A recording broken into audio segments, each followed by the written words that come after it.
Hey guys, আসসালামু আলাইকুম।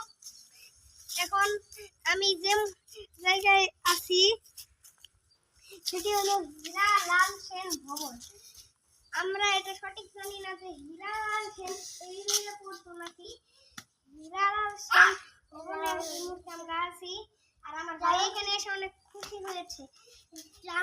আমরা এটাও জানি যে হীরালাল সেনের বাড়িটা কোথায়। সে মানিকগঞ্জের একজন বিখ্যাত মানুষ। তার বাসাটায় আমরা কিছুক্ষণ পরে যাব। কিন্তু এই হীরালাল সেন ভবনটা আমার খুবই ভালো লেগেছে। তোমরা এখন আমি ওই তাদের বাসাটা দেখাবো। চলো যাই, লেটস গো।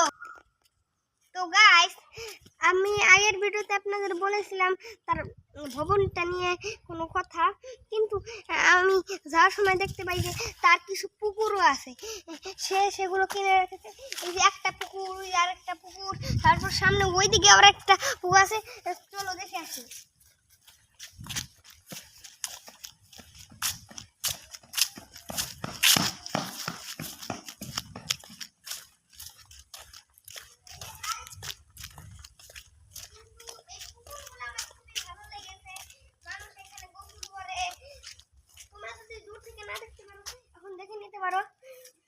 তো গাইস, আমার এই পুকুরগুলো খুবই ভালো লেগেছে।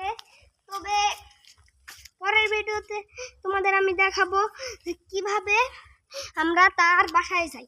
আমরা অনেকগুলো স্টেপ দেখেছি, যেমন তার হীরালাল সেন ভবন, তার অনেকগুলো পুকুর, কিন্তু তার শ্মশানটা কোথায় সেটা আমি জানি না। আমি গুগল থেকে সার্চ করে এবং আমার আব্বুর কাছে শুনে জেনেছি যে এই সবগুলো কথা। তো পরের ভিডিওর জন্য তোমরা এই ভিডিওটাকে সাবস্ক্রাইব করে দাও।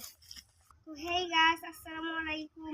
My name's Mahim and welcome to my another vlog. এই দেখুন, সেটি হলো হীরালাল সেনের বাড়ি। আর আগের ভিডিওতে তার হীরালাল সেনের ভবন এবং তার এই যে পুকুর দেখেছি। আর আপনারা যদি এখানে আসেন তাহলে এখানে তার পরিবারের নাম সহ এখানে সবকিছু লেখা আছে, নিচে আপনারা দেখতে পাবেন।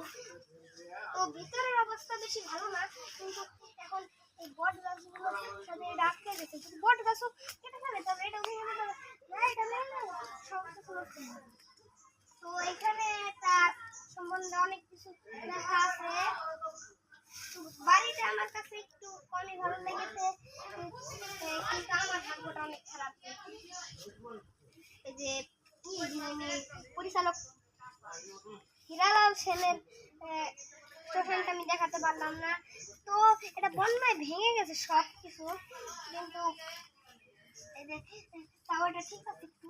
আপনারা অবশ্যই আসবেন। আসসালামু আলাইকুম।